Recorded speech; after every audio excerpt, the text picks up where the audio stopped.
Not why I'm here today, but I think if I remember what you said correctly, I'll say it again, the president has confidence in all of his cabinet and expects them to perform their duties honorably and fully on behalf of the American people. Yes. What you're proposing, or what the president is proposing here, does not sound like it's in keeping with American tradition when it comes to immigration. The Statue of Liberty says, give me your tired, your poor, your huddled masses, yearning to breathe free. It doesn't say anything about speaking English or being able to be a computer programmer. Aren't you trying to change what it means to be an immigrant coming into this country if you're telling them you have to speak English? Can't people learn how to speak English when they get here? Well, first of all, right now, it's a requirement that to be naturalized, you have to speak English. So the notion that speaking English wouldn't be a part of our immigration systems would be actually very ahistorical.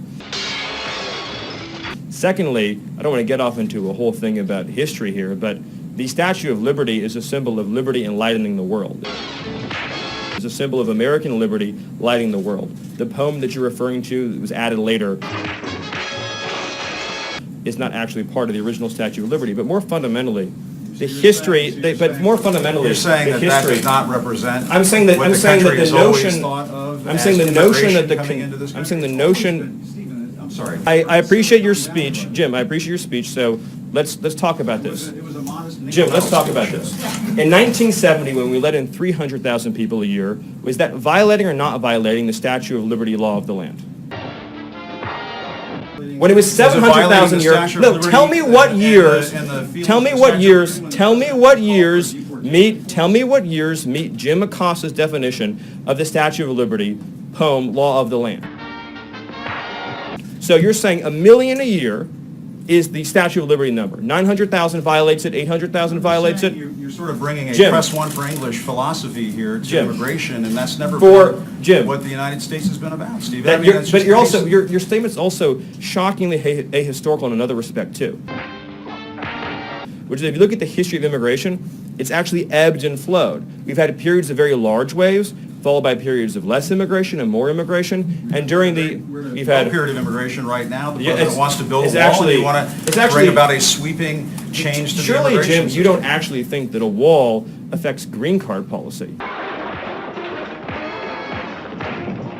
You couldn't possibly believe that, do you? Actually, the notion that you actually think immigration is at a historic law, the foreign-born population in the United States today, Jim, Staff on Monday talking about how border crossings. do you really, way I want to out. be serious, Jim, do you really at CNN not know the difference between green card policy and illegal immigration? Sir, you really don't know that? So, But this Jim, whole notion of, well, they could learn, they have to learn English before they get to the United States. Are we just going to bring in people from Great Britain and Australia? Jim, actually, I have to honestly say, I am shocked at your statement that you think that only people from Great Britain and Australia would know English.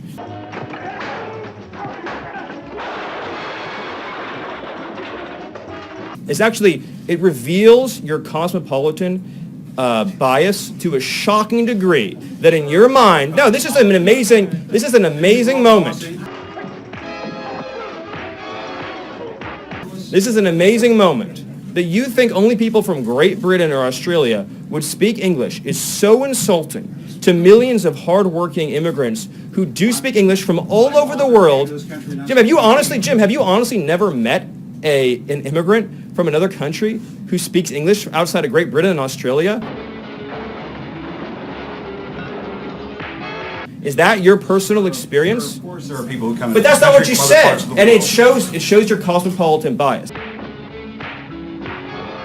And I just want to say, it sounds like you're trying to engineer the racial and ethnic flow of people into this country. Jim, that is one of the most outrageous, insulting, ignorant, and foolish things you've ever said. The notion that you think that this is a racist bill is so wrong and so insulting. Jim, the reality is that the foreign-born population into our country has quadrupled since 1970. That's a fact. It's been mostly driven by green card policy.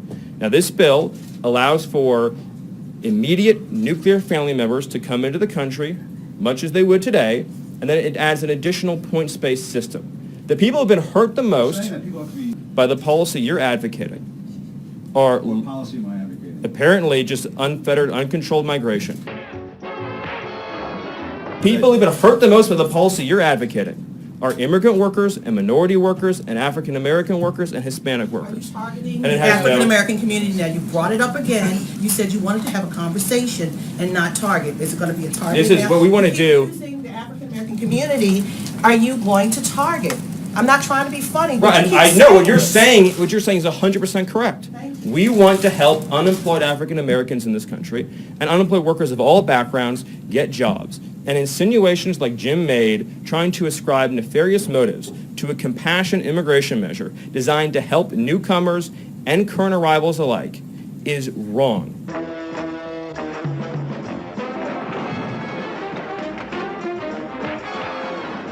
And this is a positive, optimistic proposal that says 10 years, 20 years, 30 years from now, 10 years, 20 years, 30 years from now, we want to have an immigration system that takes care of the people who are coming here and the people who are already living here by having standards, by having a real clear requirement that you be able to support yourself financially, by making sure that employers can pay a living wage. And that's the right policy for our country, and it's the president's commitment to taking care of American workers. I apologize, Jim, if things got heated, but you did make some pretty rough insinuations. So thank you. Thank you.